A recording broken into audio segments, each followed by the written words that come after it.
military departments had never discovered what the acronym stood for. Winston Churchill had defined the MOSP as tangle within tangle, plot and counterplot, ruse and treachery, cross and double cross, true agent, false agent, double agent. To them he added the words of his favorite military strategist, Sun Tzu, the Chinese expert on guerrilla war. The enemy must not know where I intend to give battle. For if he does not know where I intend to give battle, he must prepare in a great many places. And when he prepares everywhere, he will be weak everywhere. Both the MOSP and Tzu's words became the battle cry for the SOE. The Prime Minister had sent both quotations to Gubbins. On that hot, somnolent July day, when the move into Baker Street was completed, he knew special means would be essential to defeating Adolf Hitler and the 1,000,000 German soldiers manning fortified defences along the French coast, which Hitler boasted was the strongest since the Great Wall of China. He called it the Atlantic Wall.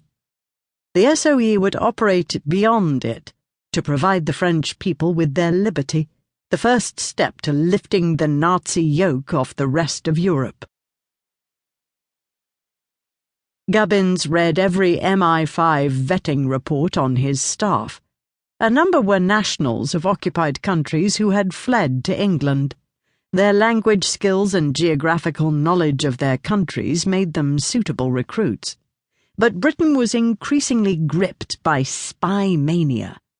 B Section, the counter-espionage department of MI5, headed by Guy Liddell, a cello-playing veteran spy hunter, faced a mounting task of checking reports that the nation was riddled with German spies who were embedded to prepare for Hitler's invasion.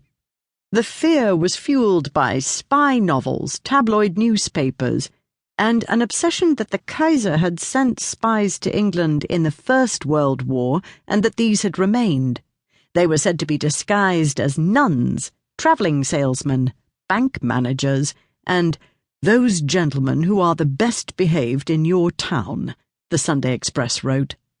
Robert Baden-Powell, the founder of the Boy Scout movement, insisted, "You can identify a spy from the way he walks, but only from behind." There is a class of people prone to spy mania, Winston Churchill told Gubbins, who dismissed it as a fifth-column neurosis. An ice cream vendor was poisoning his cones. A psychiatrist at a mental hospital was training patients to kill politicians. There wasn't a day when reports of nefarious activities didn't land on Gubbins's desk. They became stories to lighten his morning staff meetings.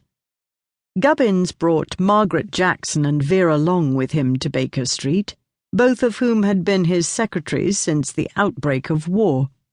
He told Hugh Dalton, the Minister of Economic War, who was responsible for SOE salaries, that he wanted them paid on the same scale as lieutenants in the First Aid Nursing Yeomanry. In staff relations, as with so much else, Gubbins was ahead of his time.